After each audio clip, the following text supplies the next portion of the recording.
अच्छा, सिर्फ 3 से 4 मिनट की बातें करेंगे और फिर चले जाएंगे। हम चूँकि उस्ताद हैं और हम सुबह से लेकर शाम तक बच्चों को समझाते रहते हैं और इस आदत से हमारे घर वाले भी तंग आ जाते हैं। कभी कभी हम घर में भी ऐसे ही समझाना शुरू कर देते हैं क्योंकि रूटीन बनी हुई है।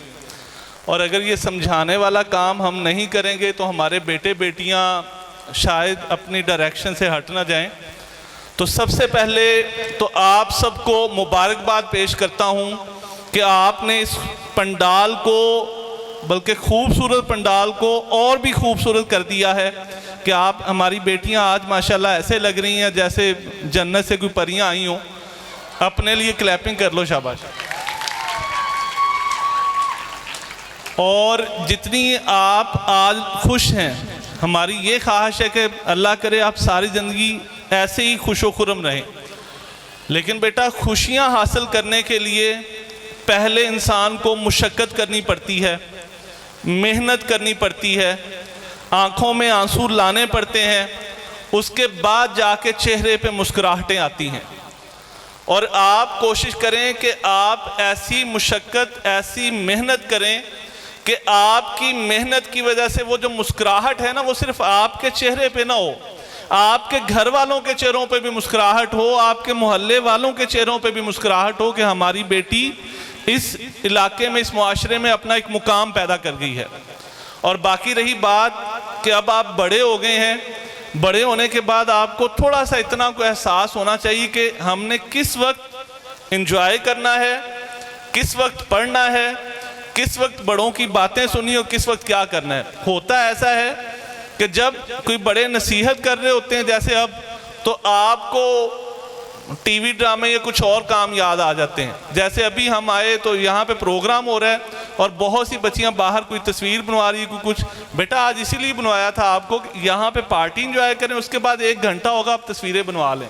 तो ये सारी चीज़ें अब नहीं सीखनी तो कब सीखेंगे। खैर, बस जाते जाते ये आपसे इल्तिजा है कि जिन बेटियों ने 2 साल कॉलेज में गुजारे हैं, हमारे टीचर्स ने आपके साथ तलख रवैया भी अपनाया होगा, सख्ती भी की होगी, आपको डांटा भी होगा, लेकिन उन सारी चीज़ों के पीछे सिर्फ एक मकसद था और वो मकसद था आपकी इस्लाह करना, आपको बूस्ट करना, आपको मोटिवेट करना, आपको आगे बढ़ने की तलकीन करना। लेकिन इस सारे अमल में अगर उनकी बातें कड़वी लगी हों, उनके अंदाज गुस्सीले लगे हों या कुछ बातें तलख लगी हों, तो मैं अपने स्टाफ की तरफ से अपनी बेटियों से माजरत करता हूं और हम माफ़ी मांगते हैं सारे आपसे। लेकिन एक रिक्वेस्ट है, वो यही है कि जब लास्ट डेज में आप लोगों ने वो अपना सिग्नेचर डे सेलिब्रेट करना था, तो हमने आप लोगों को बाहर भेजा, सिर्फ इसलिए भेजा था कि हम आप लोग वो कमरों में गंद ना मारें, फर्नीचर ना तोड़ें। लेकिन उसके बावजूद भी वो सब कुछ देखने को मिला। ये सिर्फ 8-10 लड़कियों की वजह से सारी सेकंड ईयर बदनाम होती है, वरना इस सेकंड ईयर में ऐसी ऐसी लड़कियां थी जिनकी तारीफ़ें करूं तो मैं शाम हो जाए, उनकी तारीफ़ें ख़त्म ना हो। इसी सेकंड ईयर में ऐसी लड़कियां थी जो अपने टीचर्स की हद से ज़्यादा रिस्पेक्ट करती थी। इसी सेकंड ईयर में वो लड़कियां थी जो अपना शानदार रिजल्ट दिखा के हमें उन्होंने हैरत में डाले रखा है। इसी सेकंड ईयर में वो बच्चियां थी जिन्होंने पार्ट 1 में शानदार रिजल्ट दिखाया है। इसी सेकंड ईयर में वो बच्चियां थी जिनके पेरेंट्स आके हमें तारीफ़ें करते थे कि हमारी बेटी ने हमें खुश किया, हमारी खिदमत करती है, हम सोच भी नहीं सकते थे। इसी सेकंड ईयर में वो बेटियां थी जिनके साथ कनकोडिया कॉलेज की दीवारों को प्यार था। इसी कनकोडिया कॉलेज की सेकंड ईयर की वो बच्चियां थी जिनके जाने पे उनकी टीचर्स रोएंगी, उनके टीचर्स परेशान होंगे। तो हम अपनी सारी टीचर्स, अपने सारे स्टूडेंट्स के लिए दुआ गो हैं और दुआ करते हैं कि अल्लाह पाक सारे बच्चों को कामयाब करें, चाहे वो उन्होंने गंद मारा भी है, नहीं मारा, आखिर हमारी बेटियां हैं। बाकी बहुत शुक्रिया, एंजॉय करें। और आप सेकंड ईयर वालों से ये कि आपके चूँकि प्रैक्टिकल्स इस दफ़ा थोड़े से टाइट हैं, पेपर्स देते ही आप लोग वापस आएंगे कॉलेज में, हम आपको प्रैक्टिकल्स करवाएंगे और आपसे कोई एक्स्ट्रा चार्जेस नहीं लेंगे। वो प्रैक्टिकल की फ़ीसें भी इसी में हैं जो आप अब फ़ीसें देंगे और स्लिपें लेंगे। और आपकी मेहरबानी, जब स्लिपें लेने हैं तो उस पर बहस ना करिएगा, पहले ही पैकेज मकबूल था। बाकी इंतज़ाम के लिए कोई अपने टीचर्स के लिए क्लैपिंग कर देंगे कि नहीं? मेहंदी तो नहीं लगी हुई? थैंक यू सो मच बेटा। हेलो। पाकिस्तान, अभी जोश कम है और इनमें ही है सिर्फ। पाकिस्तान अभी भी कम है। पाकिस्तान। चलें, अब पता चलेगा कि आपकी मोहब्बत कितनी है इसके साथ। कंकोडिया कॉलेज,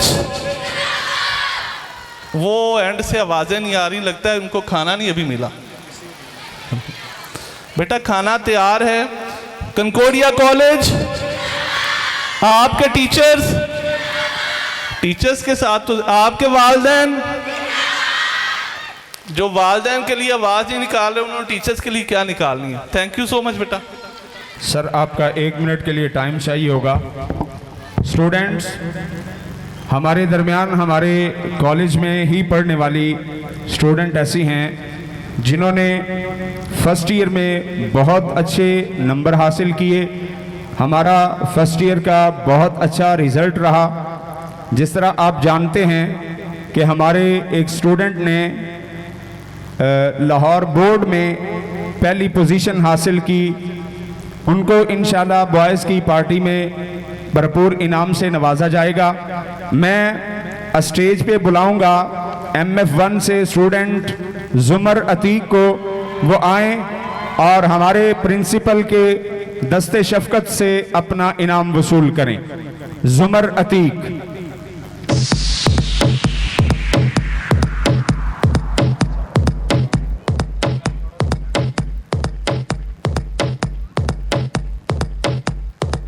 साथ में गुजारिश करूंगा शौकत साहब, सैयद वाहिद शाह साहब, 1 मिनट के लिए आप भी स्टेज पे तशरीफ ले आएं ताकि मूवमेंट को यादगार बनाया जा सके। सैयद खालिद हुसैन शाह साहब, उनके बरादर असगर सैयद वाहिद हुसैन और VP कंकोडिया कॉलेज जिलाबाद जनाब शौकत साहब।